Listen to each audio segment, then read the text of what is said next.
शगुफ्ता, मैं जानता हूँ तुम्हें मुझसे बहुत सी शिकायतें रही हैं, लेकिन शायद ये तकदीर का खेल है कि हम लोग चाह के भी एक दूसरे के करीब नहीं आ पाते। ये अचानक क्या हो गया आपको? इतनी अजीब सी बातें कर रहे हैं। शगुफ्ता, मैं हमारी हैप्पी मैरिड लाइफ और इस घर की खुशहाली वापस लाना चाहती हूँ। एंड आई एम श्योर हम दोनों मिल के ये सब कर सकते हैं। वाह पापा, ये आप मेरे लिए लाए हैं। ये क्या सच्ची वाला अलादीन का चिराग है? थी तभी मैंने देखा था, मुझे अजीब सा लगा सर। अक्कर बक्कर तौबा रहम मुस्तम मुस्तम बिल्बिल कम, अक्कर बक्कर तौबा। मुझे देखते ही डॉक्टर शादाब ने उस चिराग को कपड़े से ढक दिया। सोच, ये देव और दानवों की जंग है। जगजीत है दानवों का गुरु शुक्राचार्य और उसकी बेटी अदिति है देवयानी। जैसे दानवों को छलने के लिए देवताओं ने देवयानी को छला था, इसी तरह तुझे अदिति से शादी करनी, उसके बाद उसकी सारी संपदा मेरी हो जाएगी। बस कीजिए पापा, आप लालच के इस खेल में अपने बेटे को मोहरा बना रहे हैं। मोहरा नहीं, प्यादा है तू। मेरा आदेश मानना ही पड़ेगा और इसमें तेरी लाइफ बर्बाद नहीं होने वाली। अदिति अच्छी लड़की है, तू तो उसे बचपन से जानता है। लेकिन दिव्या दीदी मुझसे बड़ी है ना, आपको उनकी शादी करानी चाहिए और आप मेरी शादी कराने। इनको मेरी फिक्र कहाँ है? इनको तो बस अपने खेल की बिसात बिछानी है। बस, कल लड़की वाले आ रहे हैं, समझाओ अपने बेटे को। और मैं ये शादी नहीं करूंगा, सुन रहे हैं आप?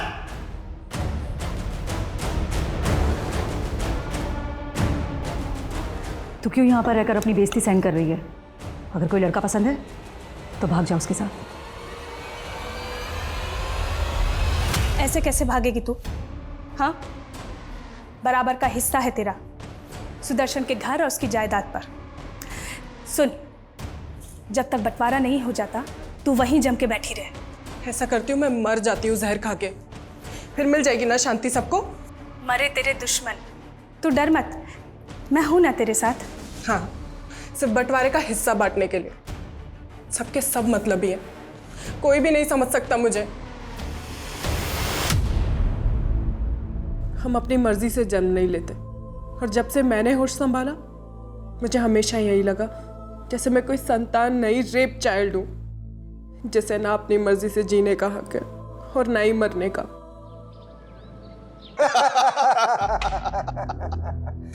भाई, हक की लड़ाई लड़ते लड़ते दुश्मन से अब समधी बन रहे हैं, और मैं सिर्फ मेरी बेटी के लिए झुकाऊं, वरना वो जमीन तुझे कभी नहीं देता। और अब ये जमीन मैं तुझे अपनी बेटी के दहेज में दे रहा हूं। तुझे टाउनशिप बनानी है वहां, जा बना ले। अपनी बहू को मुंह दिखाई में मैं भी कंजूसी नहीं करूंगा। इस टाउनशिप के लिए बिल्डिंग मटेरियल तेरी कंपनी से लूंगा। प्रतीक, तुम्हें याद है बचपन में मैंने अपनी पतंग पर आई लव यू लिखकर इसी टेरेस पर डाल दिया था, और तुम्हारे पापा ने तो मुझे देख ही लिया था और मैं बहुत डर गई थी। लेकिन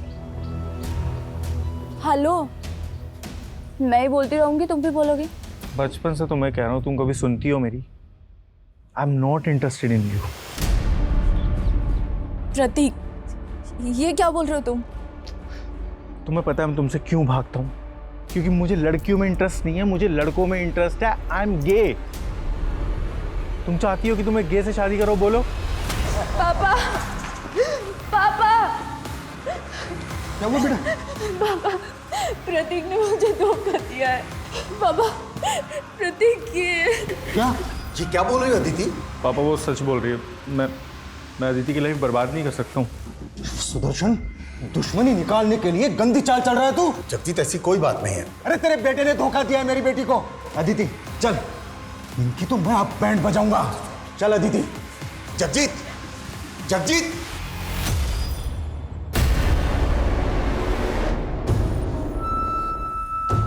नाक डुबो दी तूने मेरी। पापा बस कीजिए, डुबोया हमने नहीं, आपने डुबोया है। बीच में बोली तो काट डालूंगा। कौन है वो जिससे इसके साथ रास रचा रहा है तू? आज के आज खत्म कर दूंगा उससे मैं। शगुफ्ता, ये क्या बदतमीजी है? बीवी को ऐसी बदतमीजी करने का पूरा हक होता है डॉक्टर शादा। जब देखो बस बुक्स, क्लिनिक, इसी में बिजी रहते हो। मेरे लिए तो टाइम ही नहीं है ना तुम्हारे पास। ओए, नाराज हो क्या? शगुफ्ता मुझे अकेला छोड़ दो प्लीज। क्या? हाँ, क्या प्रॉब्लम क्या है तुम्हारी? जब देखो मुझसे दूर भागते रहते हो। कहीं कोई अफेयर तो नहीं चल रहा है ना तुम्हारा? दिमाग खराब हो गया क्या तुम्हारा?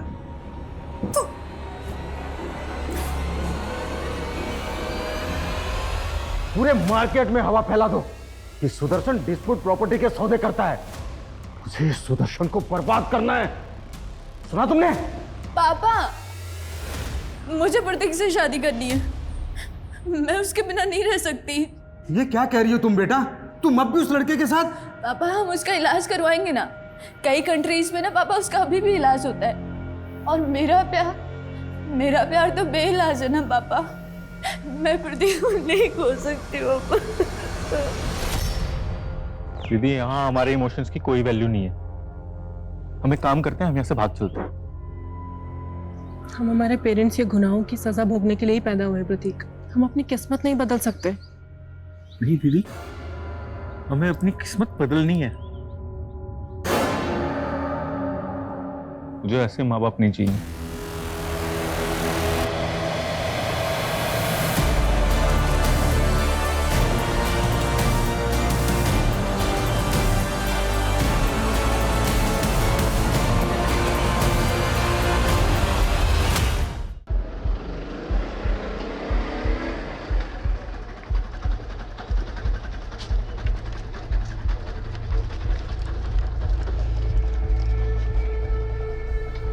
सर, पिछले 4 दिन से मेरी बेटी का कुछ पता नहीं चल रहा है। ये उसकी फोटो, ये है मेरी बेटी दिव्या। आपकी बेटी 4 दिन से गायब है और आप अब आ रही हैं। सर, दरअसल मैं हापुड़ में रहती हूँ और मेरी बेटी यहाँ फरीदाबाद में मेरे हस्बैंड और उसके परिवार के साथ रहती है। आपके हस्बैंड और उसके परिवार के साथ? मतलब? दरअसल कुछ साल पहले मैं अपने पति से अलग हो गई थी, फिर उन्होंने दूसरी शादी कर ली। उनका एक बेटा भी है और मेरी बेटी उन्हीं के साथ रहती है। आपने अपने पति से मालूम करने की कोशिश की? मैंने कोशिश की थी, लेकिन उनका फ़ोन बंद आ रहा है। मैं उनके घर भी गई थी, लेकिन वहाँ पे ताला लगा हुआ है।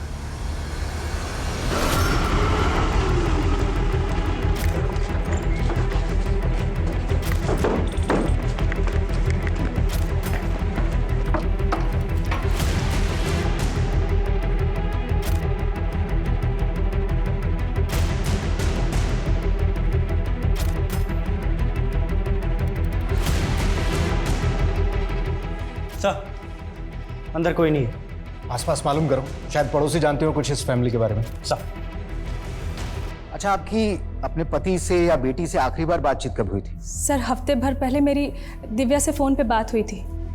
काफ़ी अपसेट लग रही थी वो। आप अगर मुझे पाल नहीं सकती थी तो मुझे पैदा ही क्यों किया? और पापा ने आपको छोड़ दिया तो आपने मुझे छोड़ दिया? मुझे ऐसे मत कोस बेटा। कोस तो मैं खुद को रही हूँ माँ। दीदी, पापा पता नहीं मुझे कहाँ लेके जा रहे हैं। आप प्लीज उन्हें रोकिए ना। ये क्या रोकेगी मुझे? प्रतीक, इनको करने दे इनके मन की। तो टेंशन मत ले, मैं चलूंगी तेरे साथ। कहाँ जाने की बात कर रहे थे वो? ये मैं नहीं सुन पाई थी सर। अच्छा, जब फोन आया। सर, ये इनके पड़ोसी हैं। 4 दिन पहले इन्होंने इस फैमिली को कार पे कहीं जाते हुए देखा था।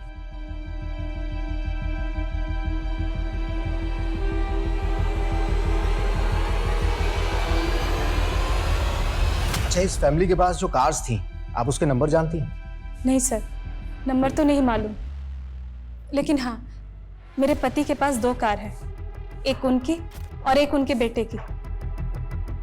आतुर, सुदर्शन और उसके बेटे की कार का नंबर मालूम करो और साथ ही फैमिली के सारे मेंबर्स के सीडीआर निकालो। मालूम करो कि इनके फोन कब और कहां बंद हुए थे। पापा, आप क्या पढ़ रहे हो? आपको क्यों जानना है कि पापा क्या पढ़ रहे हैं? आप मुझे ये बताओ कि क्या आपने अलादीन की कहानी पढ़ी है? अलादीन? हाँ, अरे तुम्हारी दादी मुझे सुनाया करती थी।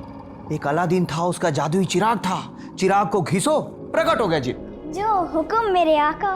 वैसे रूही, पता है, मैं सच में चाहती हूँ कि तुम्हारे पापा को एक जिन मिल जाए जो इनकी तबीयत ठीक कर सके। मम्मी, पापा तो डॉक्टर है और डॉक्टर लोग कभी बीमार नहीं होते। बिल्कुल सही बेटा। आप जाके बाहर खेलो। हाँ ठीक है पापा। कुछ सोच के तो बोला करो बच्ची के सामने, कुछ भी बोल रही हो। मैं तो सिर्फ मजाक कर रही थी। वैसे वाकई में तुम्हारी तबीयत तो खराब नहीं है? तुमसे ना बात करना ही बेकार है। आज रात को घर आओगे या फिर पूरी रात अपनी किसी फीमेल पेशेंट के साथ मसरूफ रहोगे?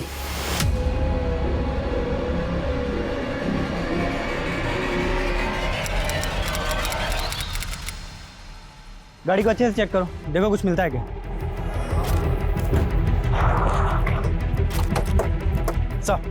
सर इसी एरिया में पूरी फैमिली के फोन्स बंद हुए थे। हमने आसपास चेक किया तो हमें सुदर्शन की कार मिली। सर गाड़ी में सुदर्शन और दीपिका दोनों की बॉडीज हैं सर, और मोबाइल भी एज इट इज है। सर मर्डर का मोटिव लूट नहीं लग रहा है। ठीक, और दिव्या अपनी कार के साथ में कहाँ गए? वो भी तो एक दूसरी कार से इन लोगों के साथ ही निकले थे। सर हमने पूरा एरिया अच्छे से स्कैन किया है, लेकिन हमें कहीं भी दूसरी कार नहीं मिली। तुमने कहा था कि सारे फैमिली मेंबर्स के फ़ोन इस इलाके में आकर बंद हो गए। जी सर। सर ये प्रतीक और दिव्या अपनी कार के साथ में गए कहाँ? सर ये सब कैसे हो गया? कैसे? सुदर्शन, दीपिका, दिव्या, प्रतीक सबके फ़ोन मुंगेर रोड पर बंद हुए। उस तरफ कहाँ जा रहे थे लोग? सर मुझे कुछ नहीं पता। लेकिन एक बात बताइए कि आपकी बेटी दिव्या और प्रतीक का सुदर्शन और दीपिका के साथ में रिश्ता कैसा था? सर सब कुछ ठीक ही था। मुझे सिर्फ इतना मालूम है कि प्रतीक की शादी करने वाले थे सुदर्शन, लेकिन प्रतीक उस रिश्ते से खुश नहीं था। किससे होने वाला था रिश्ता? सुदर्शन के एक पुराने दोस्त हैं जगजीत, उन्हीं की बेटी से प्रतीक के रिश्ते की बात चल रही थी। सिर्फ 15,000? तुम्हारा इंटरेस्ट तो 20,000 रुपए महीना है ना, और इस बार तुम मुझे 2 बार का इंटरेस्ट चुकाने वाले थे। डॉक्टर साहब इस बार हाथ थोड़ा तंग है तो मुझे कोई फालतू बहाना नहीं सुनना है, और अगर इंटरेस्ट नहीं चुका सकते तो जो 10 लाख रुपए मुझसे उधार लिया है ना, पूरा लौटा दो। अरे डॉक्टर साहब 10 लाख रुपए तो मैं 1 साल के पहले नहीं चुका सकता, पर नेक्स्ट मंथ से आपको ब्याज टाइम पर मिल जाएगा, प्लीज़। अगर नहीं मिला ना तो मुझे उंगली टेढ़ी करनी आती है। डॉक्टर साहब मेरी बेटी की अचानक तबीयत बिगड़ गई है, मेहरबानी करके आप घर चलिए। अरे गोविंद, तुम्हारी बेटी की तबीयत खराब है तो उसे अस्पताल लेके जाओ, मैं घर पे विजिट नहीं करता हूँ। डॉक्टर साहब अस्पताल के माहौल से मेरी बेटी को डर लगता है। ठीक है।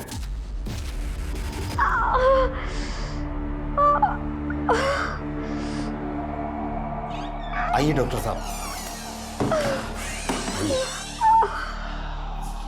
क्या हुआ इन्हें? वो पेट में दर्द है। ठीक है मैं देख लेता हूँ।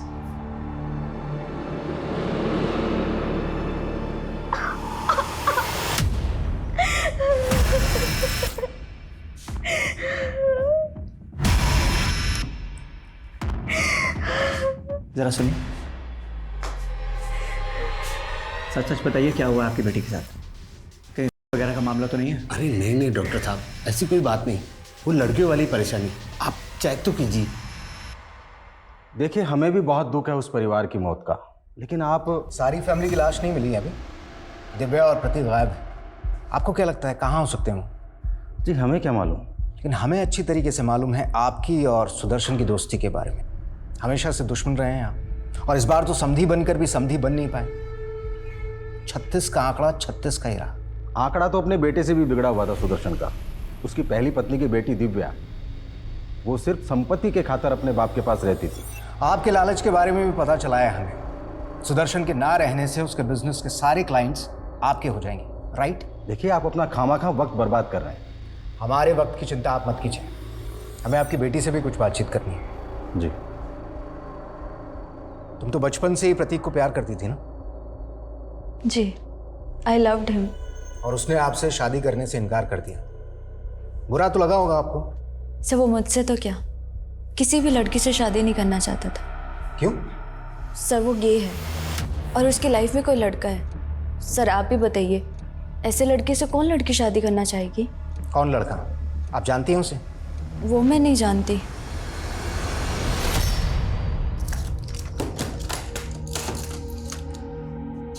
ये दवाई दे देना, दिन में 2 बार खाने के बाद, 1 हफ्ता आराम करने दो।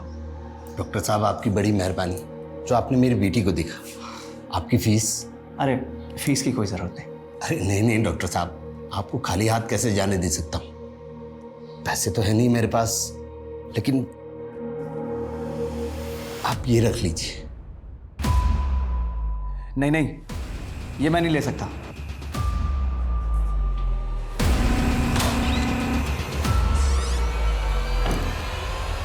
सर जगजीत की बेटी जरूर कोई कहानी बना रही है। प्रतीक ऐसा हो ही नहीं सकता। आप प्रतीक को इतने करीब से कैसे जानती हैं? मेरी बेटी उन्हीं के साथ रहती थी सर।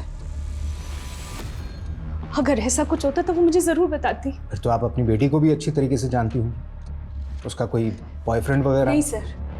अच्छा, मेरे हिसाब से तो दिव्या की उम्र प्रतीक से थोड़ी ज़्यादा है ना। उस हिसाब से तो आपके पति को प्रतीक से पहले दिव्या की शादी के बारे में सोचना चाहिए था। सर हम उसके लिए लड़का ढूंढ रहे थे, लेकिन कोई अच्छा लड़का मिल ही नहीं रहा था। पर सर आप ये सब बातें क्यों पूछ रहे? आप मेरी बेटी का कुछ पता क्यों नहीं करते? पता नहीं वो किस हालात में होगी। शगुफ्ता, मैं जानता हूँ तुम्हें मुझसे बहुत सी शिकायतें रही हैं, लेकिन शायद ये तकदीर का खेल है कि हम लोग चाह के भी एक दूसरे के करीब नहीं आ पाते। ये अचानक क्या हो गया आपको? इतनी अजीब सी बातें कर रहे हैं। शगुफ्ता, मैं हमारी हैप्पी मैरिड लाइफ और इस घर की खुशहाली वापस लाना चाहता हूँ। एंड आई एम श्योर हम दोनों मिल के ये सब कर सकते हैं। वाह पापा, ये आप मेरे लिए लाए हैं। ये क्या सच्ची वाला अलादीन का चिराग है? हाँ बेटा। कितना सुंदर है पापा।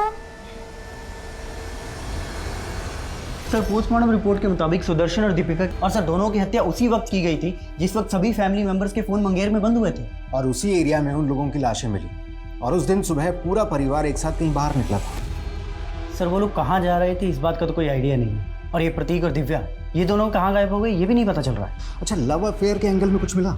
सर, दिव्या के कॉल रिकॉर्ड्स में तो ऐसा कुछ नहीं मिला। और सर, अदिति ने हमें बताया था कि प्रतीक होमोसेक्सुअल है। प्रतीक के कॉल रिकॉर्ड में ये अमर नाम के लड़के का नंबर मिला है। सर, प्रतीक और अमर दोनों क्लासमेट थे और दोनों फ़ोन पे काफ़ी टच में थे और प्रतीक को आखिरी कॉल भी अमर ने ही किया था। सर, कम इन। सर, नगमा नाम की एक NRI लेडी है। ये उसने लंदन से दिल्ली एयरपोर्ट पे आज ही लैंड किया है। उसका कहना है कि उसका भाई यहाँ कानपुर में रहता है और पिछले 15 दिन से उसका फ़ोन बंद है और उसे अपने भाई का एड्रेस भी नहीं मालूम। सर, इसी सिलसिले में वो आपसे मिलना चाहती है। ठीक है, बोलो। सर, ये मेरा भाई है, डॉक्टर शादाब खान। सही कानपुर में ही कहीं रहता है। मैं पिछले 15 साल से लंदन रह रही हूँ, पर भाई मुझसे डेली फ़ोन पर बातें किया करता था। सर, पिछले 15 दिन से मेरे भाई का फ़ोन स्विच ऑफ आ रहा है। इसी फिक्र से मैं इंडिया आई हूँ। मुझे कुछ ठीक नहीं लग रहा है सर। ये यहाँ कानपुर में अकेले रहते हैं? सर, इसकी वाइफ और बच्ची इसके साथ रहती थी और ये यहाँ पर किसी बड़े हॉस्पिटल के अंदर प्रैक्टिस कर रहे हैं। कौन सा हॉस्पिटल में? सर, हॉस्पिटल का नेम तो मुझे नहीं मालूम, पर सर मुझे कुछ ठीक नहीं लग रहा है। Please find him sir. Don't worry, पता चल जाएगा। जिस नंबर से आपकी बात होती थी इनसे, वो नंबर बताइए। देखते हैं वो नंबर कौन से एड्रेस पर रजिस्टर्ड है। ठीक है हिमांशु, नंबर लो इनसे, आप इनके साथ जाइए। सर, मैं सच कह रहा हूँ, मैंने कुछ नहीं किया। आपसे किसने कहा? सर, मेरे और प्रतीक के बीच में ऐसा वैसा कोई रिश्ता नहीं था और ना ही प्रतीक गे है। वो तो उसने झूठ बोला था अदिति से पीछा छुड़ाने के लिए। उसने झूठ बोला था या तू हमसे झूठ बोल रहा है? बोल, कहाँ पर है प्रतीक और दिव्या? सर, मैं सच कह रहा हूँ, मुझे नहीं मालूम। प्रतीक का फोन बंद होने से पहले आखिरी बार तूने उसको कॉल किया था।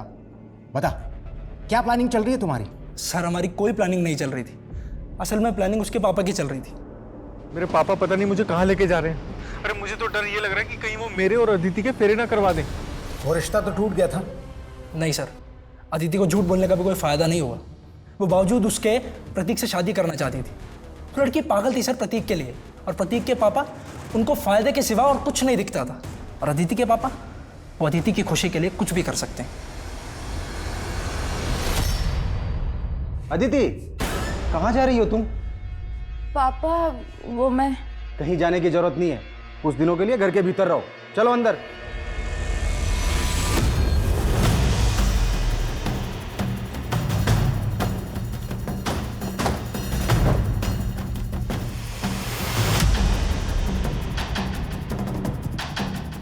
देखिए, मोबाइल कंपनी में उन्होंने जो अपना एड्रेस दिया है उसके हिसाब से तो यही घर है।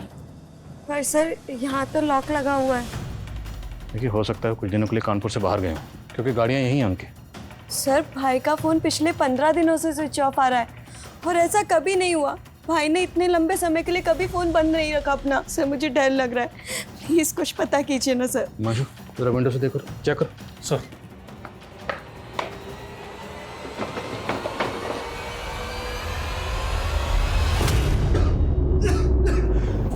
सर,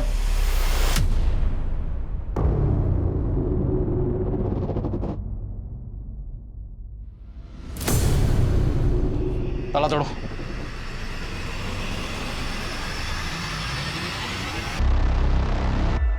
सर ये डॉक्टर साहब की कॉलोनी के पास यहीं रहते। इनका कहना है कि 16-17 दिन से यहाँ ताला लगा हुआ है।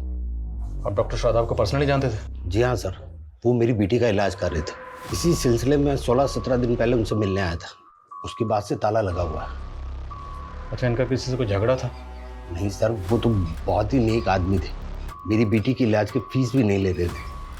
ये डॉक्टर शादाब कौन से हॉस्पिटल में प्रैक्टिस करते थे? सर जिग्मा हेल्थ सेंटर, लेकिन सुना है कि उन्होंने वहाँ जाना छोड़ दिया था। क्यों? सर वो खुद का क्लिनिक खोलना चाहते थे। बहना, अपने काम का अलग ही मजा होता है। सीनियर्स की कोई रेस्ट्रिक्शन नहीं। जी भाईजान, वेल एंड गुड अगर आपका खुद का क्लिनिक हो तो। और भाईजान अगर आपको फंड्स की जरूरत हो तो। नहीं नहीं नगमा, फंड्स की कोई प्रॉब्लम नहीं है। मैं तो बस एक अच्छी सी जमीन ढूंढ रहा हूँ जहाँ खुद का क्लिनिक शुरू कर सकूं। पापा मुझे भी फूफी से बात करनी है। सर सब लोग बहुत खुश थे। मैं सपने में भी नहीं सोच सकती कि ऐसा कुछ हो जाएगा।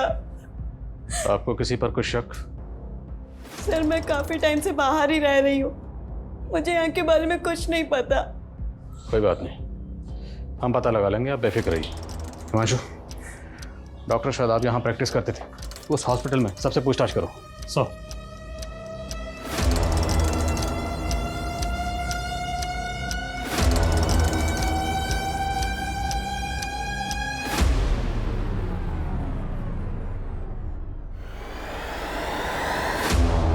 शादाब के घर के बाहर जो कार खड़ी थी उनमें से एक कार शादाब के नाम पर है और दूसरी कार ये नीरज सिंह के नाम पर रजिस्टर्ड है।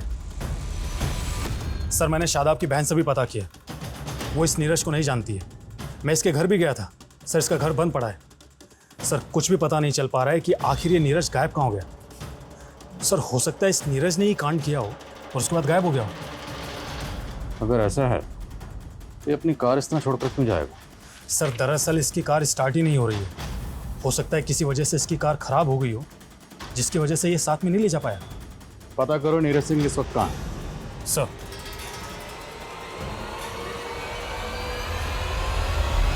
प्रतीक से जुड़ा हुआ होगा, लेकिन प्रतीक का तो मर्डर हो गया।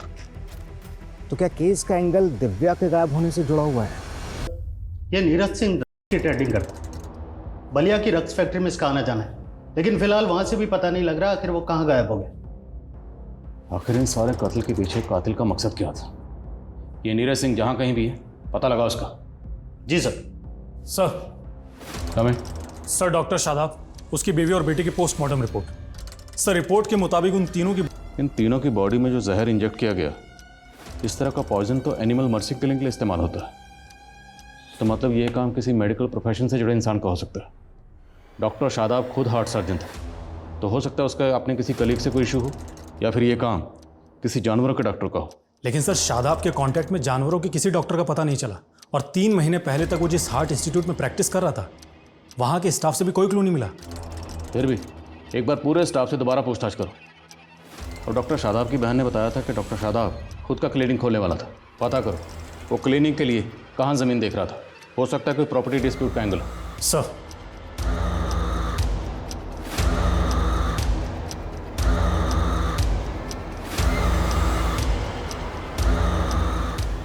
हेलो दिव्या, कहाँ है तू? हाँ हाँ ठीक, ओके सर भेजो मुझे। सर शादाब ने कोई ज़मीन खरीदी थी, उसकी तो कोई डिटेल नहीं मिली है, लेकिन उसके घर से एक एमओयू मिला है। सर 2 महीने पहले शादाब ने उन्नाव में अपनी एक पुश्तैनी ज़मीन बेची थी। डील करीब 6 करोड़ में हुई थी। 6 करोड़? हाँ सर। आपने बताया कि आपका भाई शादाब खुद का क्लिनिक खोलने के लिए कोई ज़मीन खरीदने वाला था, पर हमें पता चला कि आपके भाई ने 2 महीने पहले आपकी पुश्तैनी ज़मीन बेची 6 करोड़ में। अब पुश्तैनी ज़मीन थी तो जाहिर सी बात है उस ज़मीन पर मालिकाना हक तो आपका भी था, तो आपको उस डील के बारे में कुछ ना कुछ तो पता होगा, और उस 6 करोड़ में से कुछ ना कुछ आपको भी मिला होगा। नो सर, इनफैक्ट हम लोग काफ़ी टाइम से ट्राई कर रहे थे वो प्रॉपर्टी सेल करने की, पर भाई ने कहा कि वो प्रॉपर्टी सेल हो ही नहीं रही है। नगमा, इन दिनों प्रॉपर्टी रेट्स तो बहुत डाउन चल रहे हैं। 4 CR से ऊपर कोई प्राइस बोल ही नहीं रहा। आप लक्ष्मण चौधरी को जानती हैं? कौन लक्ष्मण चौधरी? लक्ष्मण चौधरी ने ही आपके भाई से 6 करोड़ में आपकी पुश्तैनी ज़मीन खरीदी। No sir, sir I think ज़रूर मेरे भाई के साथ कोई फ्रॉड हुआ है। सर, मेरा यकीन कीजिए, मुझे दिव्या के नंबर से कॉल जरूर आया था, लेकिन वो कॉल दिव्या ने नहीं किया था। अच्छा, अब आप बोलेंगी किसी ने आपकी बेटी के नाम पर फिरौती मांगी आपसे? नहीं सर, दूसरी तरफ से कोई आवाज ही नहीं आ रही थी। हेलो बेटा, कहाँ है तू? हेलो। दिव्या का फोन करनाल में ऑन हुआ था। अब सच सच बताइए, कहाँ छुपा रखा है अपनी बेटी को करनाल में? यहाँ मैं अपनी बेटी के लिए परेशान हो रहा हूँ। बस, बहुत ड्रामा हो गया आपका। आपकी और आपकी बेटी की नजर थी सुदर्शन के घर जायदाद पर। आपकी बेटी कहाँ गायब हो गई? मेरी बेटी किसी मुसीबत में है सर। मुसीबत में अब आप फंसोगी। ऐसी चार्जशीट लगाऊंगा ना, कभी बाहर नहीं निकल पाओगी। बताओ कहाँ पर है दिव्या? आप मुझ पर जुल्म कर रहे हैं सर। ऐसे सच नहीं उगलोगी तुम। पूजा, पेमेंट करते वक्त पूरा वीडियो रिकॉर्ड किया है मैंने, कोई धोखाधड़ी नहीं की है मैंने डॉक्टर साहब के साथ में। पूरे 6 करोड़ लेकर गया है वो यहाँ से। सर, शादाब के घर में तो हमें 6 करोड़ रुपए मिले ही नहीं, तो इसका मतलब शादाब और उसकी फैमिली का मर्डर ही नहीं, बल्कि 6 करोड़ की लूट भी हुई है। अरे तुम इसकी रिकॉर्डिंग पे मत जाओ। ये लक्ष्मण चौधरी जैसे लोग बड़े टेढ़े होते हैं, एक हाथ से पैसे देते हैं, दूसरे हाथ से वसूली कर लेते हैं। पता करो जिस दिन कत्ल हुआ उस दिन ये लक्ष्मण कहाँ था, और हाँ ये भी पता करो इसका नीरज से कोई ताल्लुक है या नहीं। Sir, excuse me sir. Hello,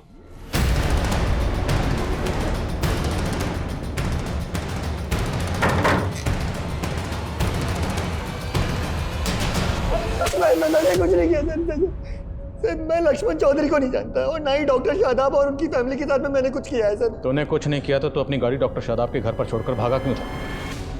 नहीं सर, मैं डॉक्टर शादाब के घर के बाहर अपनी गाड़ी छोड़ करके नहीं भागा था, बल्कि डॉक्टर शादाब खुद मेरी गाड़ी उठा ले गए थे सर। क्यों? सर, मैंने डॉक्टर शादाब से 10 लाख रुपए उधार लिए थे और मैं उनको ब्याज भी टाइम पर नहीं दे पा रहा था। डॉक्टर साहब प्लीज, आप मेरी कार ऐसे नहीं ले जा सकते। एक मिनट, पूरे 10 लाख रुपए बकाया तुम पे मेरे, इंटरेस्ट अलग से। अभी तो सिर्फ गाड़ी लेके जा रहा हूँ, अगर मेरे पैसे नहीं चुकाए ना तो मैं भी बेच सकता हूँ मैं। डॉक्टर साहब, फिर सर मैंने उनके मर्डर के बारे में सुना सर, मैं घबरा गया, इसीलिए फरार हो गया। पर सर मैंने कुछ नहीं किया। रुक रुक रुक, डॉक्टर शादाब ने 10 लाख रुपए तुझे उधार दिए थे या ब्याज पे दिए थे? सर ब्याज पर दिए थे सर। डॉक्टर शादाब और ब्याज। अच्छा, अगर तुझे ब्याज पर पैसे दिए थे तो डॉक्टर शादाब बाकी लोगों को भी ब्याज पर पैसे देता होगा? हाँ सर, देता होगा। तुम ऐसे किसी और शख्स को जानते हो जिसे डॉक्टर शादाब ने ब्याज पर पैसे उधार दिए थे? नहीं सर, ऐसे तो किसी शख्स को नहीं जानता, पर डॉक्टर शादाब पर ऊपर वाले की बड़ी मेहर थी। पता नहीं वो किसकी इबादत करते थे, क्या इबादत करते थे, पर उनकी तिजोरी हमेशा नोटों से भरी रहती थी सर। इबादत? जी सर। कैसी इबादत? सर ये तो मुझे नहीं पता, पर एक बार मैं डॉक्टर शादाब के घर ब्याज के पैसे देने गया था, तब उनकी फैमिली अजीब सी हरकतें कर रही थी, तभी मैंने देखा था। मुझे अजीब सा लगा सर। अक्कर बक्कर तौबा रहम मुस्तम मुस्तम बिल्बिल कम अक्कर बक्कर तौबा। मुझे देखते ही डॉक्टर शादाब ने उस चिराग को कपड़े से ढक दिया। पता नहीं उन्होंने ऐसा क्यों किया। ये चिराग एग्जैक्टली डेड बॉडीज के पास रखा हुआ था। कहीं ऐसा तो नहीं कि फैमिली किसी तिलिस्मी जादू करने वाले बाबा के चंगुल में फंसी हुई थी? लेकिन सर, कोई ऐसा बाबा ऐसे जहर के इस्तेमाल से उन्हें क्यों मारेगा जो एनिमल्स की मर्सी किलिंग में इस्तेमाल होता है? और फॉरेंसिक को घर में अननोन फिंगर के प्रिंट्स भी नहीं मिले थे, और सिरिंज शादाब के हाथ में मिली थी। ताशा में फैमिली ने मिलकर सुसाइड किया हो? नहीं मानशो, इस केस की तय में जाए बिना हम इस केस को ऐसे सुसाइड केस नहीं मान सकते। इस केस में कुछ ना कुछ तो ऐसा जरूर है जो हम मिस कर रहे हैं। सर फॉरेंसिक ने डॉक्टर शादाब की सर डॉक्टर शादाब और उसकी बेटी का डीएनए मैच नहीं करता। व्हाट? मतलब रूही डॉक्टर शादाब की अपनी बेटी नहीं है? नहीं सर, मैं मान ही नहीं सकती कि रूही शादाब भाई की बेटी नहीं थी। पर डीएनए रिपोर्ट तो यही कहती है। अब डीएनए रिपोर्ट तो झूठ नहीं बोल सकती। देखिए, हम इस केस की तहकीकात कर रहे हैं, और जब हम तहकीकात करते हैं तो हम हर एंगल टटोलते हैं। तो मुमकिन है कि आपकी भाभी शगुफ्ता का कोई पास्ट रहा, कोई माजी रहा। और नहीं सर, ऐसा नहीं हो सकता। ऐसा भी तो हो सकता है ना कि शादाब भाई ही बाप ना बन सकते हो। इसी वजह से शगुफ्ता भाभी आईवीएफ के थ्रू प्रेग्नेंट हुई हो। आजकल तो ये सब कॉमन है सर। पर उनके घर से जो हमें चीज़ें मिली हैं उन्हें जानकर आपको भी ताज्जुब होगा। आपके भाई शायद किसी अजीब किस्म की इबादत में मुब्तला थे, क्योंकि उनके घर से हमें एंशिएंट रिलीजियस बुक्स मिली। इनफैक्ट उनके घर से हमें ये चिराग भी मिला। चिराग? अक्कड़ बक्कड़ तौबा रहम, रुस्तम रुस्तम बिलबिल का। अब ये सब चीज़ें देख के तो नहीं लगता कि आपका भाई या आपकी भाभी इतने मॉडर्न ख्याल के थे। उनसे कहो इतना वक्त नहीं है, रिपोर्ट जल्दी चाहिए। सर जहांगीरपुरी पुलिस से 2 साल पुराने केस का पता चला है जिसमें एक फैमिली की मौत उसी एनिमल मर्सी किलिंग वाली जहर से हुई थी। सर इसका नाम सचिन है और ये उसकी बेटी जो मारे गए थे। इन दोनों को किसने मारा? सर क्लोजर रिपोर्ट में इसे सुसाइड केस माना गया था। सचिन की बेटी को कैंसर था, लास्ट स्टेज पर थी, और जहांगीर पुलिस की ये थ्योरी थी कि सचिन ने इसी हताशा में अपनी बेटी के साथ आत्महत्या कर ली। भले ही जहांगीर पुलिस की ये थ्योरी है कि एक सुसाइड केस है, पर सवाल ये है कि सचिन के पास ये जहर कहाँ से आया होगा। सचिन करता क्या था? सर ये एक सॉफ्टवेयर इंजीनियर था, लेकिन इसका मेडिकल फील्ड से दूर दूर तक कोई लेना देना नहीं था। एक बात और सर, सचिन की मौत से पहले सचिन के घर के बाहर एक लड़की को देखा गया था, उसका स्केच भी बना था। सर ये रहा वो स्केच। सर आज तक इस लड़की की पहचान नहीं हो पाई है। सर कुछ समझ में नहीं आ रहा है कि आखिर ये लड़की है कौन। एक अजीब बात और सर, सचिन और उसकी बेटी की लाश के पास में एक खाली पिंजरा भी मिला था। चला है कि मौत से कुछ दिन पहले तक पड़ोसियों ने इस पिंजरे में 4 कबूतर देखे थे। सचिन इन कबूतरों को दाना डालता था। मौत के बाद से ये कबूतर गायब थे। देखो फिलहाल तो ये कहना मुश्किल है कि इन दोनों केसेस का आपस में कोई ताल्लुक है या नहीं, पर दोनों ही केसेस में बहुत कुछ कॉमन है। दोनों ही केसेस में फैमिली मेम्बर्स मारे जाते हैं और दोनों ही फैमिलीज़ की मौत सेम जहर से होती है, और एक फैमिली के पास तो दूसरी फैमिली के पास चिराग। क्या दोनों केसेस आपस में कनेक्ट हैं? पता करो। क्या हाल फिलहाल में इस तरह के कुछ और भी केसेस हुए? और ये स्केच वाली लड़की, ये भी पता करो, क्या ये लड़की डॉक्टर शादाब के घर के पास भी देखी गई? सर इस लड़की को जानते हो? हाँ सर, ये लड़की पहले इसी मोहल्ले में रहा करती थी अपने पिता के साथ, और सर डॉक्टर शादाब के घर इसके पिता का आना जाना भी था। अच्छा कहाँ रहते थे ये दोनों?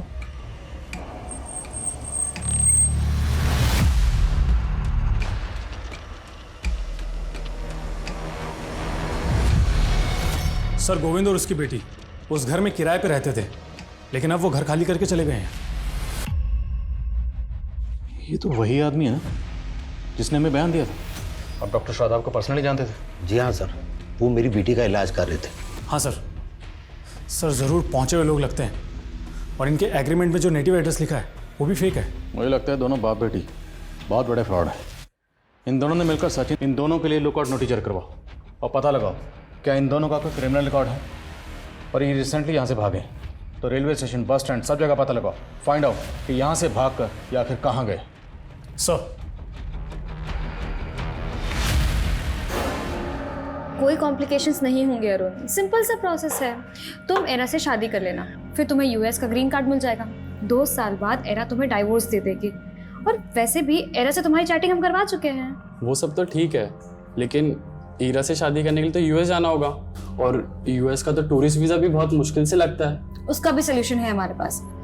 एरा इंडिया आके शादी करेगी, लेकिन उसके लिए वो एक्स्ट्रा चार्ज करेगी। 25 लाख दे तो रहा हूँ, और कितना लगेगा? 30 लाख, वो भी एडवांस में। तभी एरा इंडिया लैंड करेगी। सर कमें। सर गोविंद की बेटी का एयरपोर्ट से क्लू मिला। ये गोविंद की बेटी 4 दिन पहले एयरपोर्ट पे देखी गई थी, वो भी एकदम बदले हुए रूप में। ये देखिए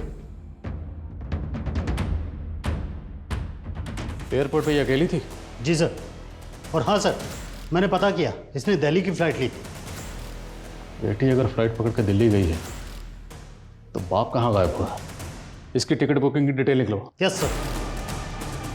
सर हमें सर रिसेंट में कुछ अतरंगी केसेस की डिटेल्स निकाली मैंने, जो कुछ अजीब तरह के फ्रॉड से जुड़े हैं। सर एक केस में एक जौहरी को रेत बेचा गया और कहा गया कि इसमें लोहा डालोगे तो 40 दिन में सोना हो जाएगा। एक केस में रोबोट, तो एक केस में बिल्ली की जेर। ये गोविंद और उसकी बेटी का क्रिमिनल रिकॉर्ड? हाँ सर। सर गोविंद का एक रिकॉर्ड मिला है। सर फरीदाबाद पुलिस की फाइल में इसका नाम राधे श्याम है, और सर ये राधेश्याम को फरीदाबाद पुलिस 4 साल से ढूंढ रही है।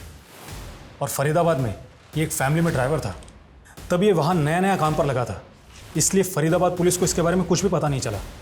और सर फिर बाद में पता चला कि ये मर्डर करके गायब हो गया। और फरीदाबाद पुलिस की थ्योरी थी कि दिव्या और उसकी माँ रुक्मणी भी इस ड्राइवर के साथ मिले हुए थे। फरीदाबाद चलने की तैयारी करो। सर सर, मुझे भी नहीं मालूम कि सुदर्शन ने किसी ड्राइवर को काम पे रखा था। इन फोटोग्राफ्स को देखिए। उस ड्राइवर को इन फैमिली मेंबर्स के साथ देखा गया। आपके पति सुदर्शन का या आपकी बेटी दिव्या का उस ड्राइवर से कोई कनेक्शन? नहीं सर, मैं नहीं जानती। हमें इस लड़की के बारे में पता चला। क्या आप जानती हैं लड़की कौन है? आपने कभी इसे देखा? नहीं सर, पर आप मेरी बेटी को ढूंढ दीजिए। पिछले 4 साल से मैं उसको देखने के लिए तरस रही हूँ, लेकिन मेरा कोई यकीन ही नहीं कर रहा कि मेरी बेटी और मैं बेकसूर है। आप इत्मीनान रखिए, हम आपकी बेटी का जरूर ढूंढें। सर, ये गोविंद की बेटी का टिकट किसी अरुण नाम के आदमी के क्रेडिट कार्ड से बुक हुआ। ये अरुण दिल्ली का रहने वाला और इसके क्रेडिट कार्ड से लिंक्ड एक मोबाइल नंबर भी मिला है। इस अरुण का नंबर ट्रैक करो, क्विक। जी सर।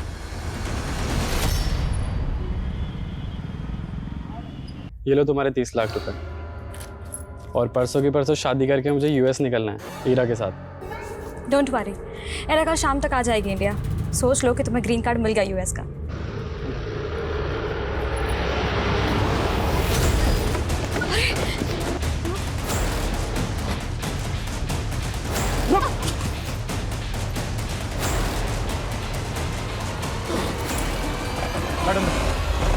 ये बाबा वो कर सकते हैं जो अच्छे अच्छे डॉक्टर्स भी नहीं कर सकते। फिर हमने सचिन को 7 लाख रुपए में कबूतर बेच दिए और बोला कि ये अनोखे कबूतर है। फिर झूठा कर्म कांड करके उसी से वो कबूतर उड़वा दिए, लेकिन उसकी बच्ची पर कोई असर ही नहीं हुआ। हम लोग वहां से भागने वाले थे, तभी उसने हमने को देख लिया और बोला कि हमें अंदर करवा देगा। हमने उसे और एक झांसा दिया, कहा कि अगर उस पिंजरे में फिर से टोटका करेंगे तो उसकी बेटी बच जाएगी। वो मान गया। हम उसके घर पहुंच गए और उसी की तरह शादाब और उसके परिवार को भी। मुझे पता लगा कि शादाब को पुरानी किताबें पढ़ने का शौक है, इसीलिए उसे झांसे में लेने के लिए हम लोग उसके पड़ोसी बन गए। डॉक्टर साहब, आज तो आपको गिन्नी लेनी ही पड़ेगी। एक बात बताओ, तुम तो कहते हो कि तुम गरीब आदमी हो, फिर इतनी सोने की गिन्नियां लाते कहाँ से हो? कहीं कोई चोरी वोरी तो नहीं करते? अरे नहीं साहब, ये गिन्नियां तो हमें कुतुबुद्दीन बाबा की रहम से मिलती है। उनके पास अलादीन का चिराग है, जिनसे वो जो भी मांगते हैं उन्हें मिल जाता है, और वो हम गरीबों में बांट देते हैं। अलादीन का चिराग? जिन्न? अक्कड़ बक्कड़ तौबा रहम, रुस्तम रुस्तम बिलबिल का।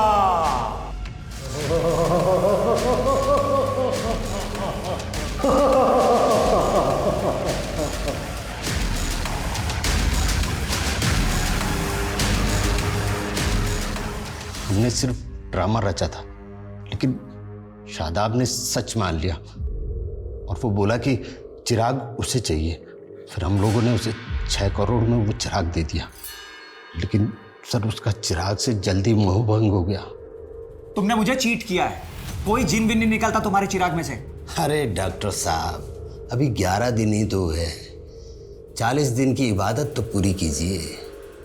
साहब उसे किसी तरह शांत किया और हम लोगों ने सोचा कि भाग चलते, लेकिन वो हमारी पोल खोल देता, इसीलिए उसे भी मार दिया।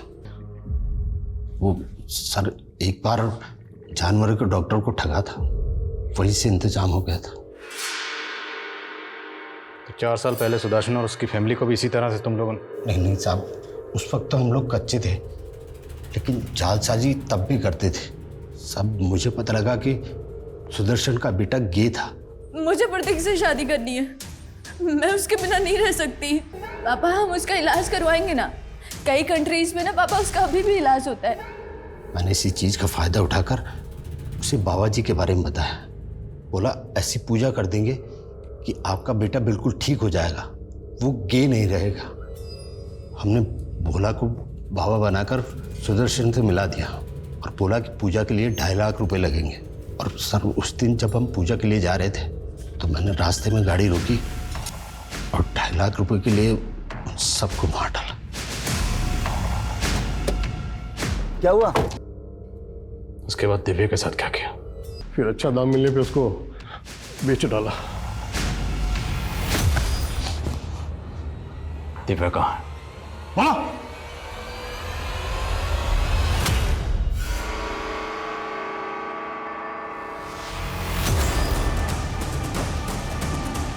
लेके जाओ इसे। आप ठीक हैं? सर मेरा बच्चा। वो आप आइए हमारे साथ, आइए। वो रेनू आइए, चलिए चलिए चलिए।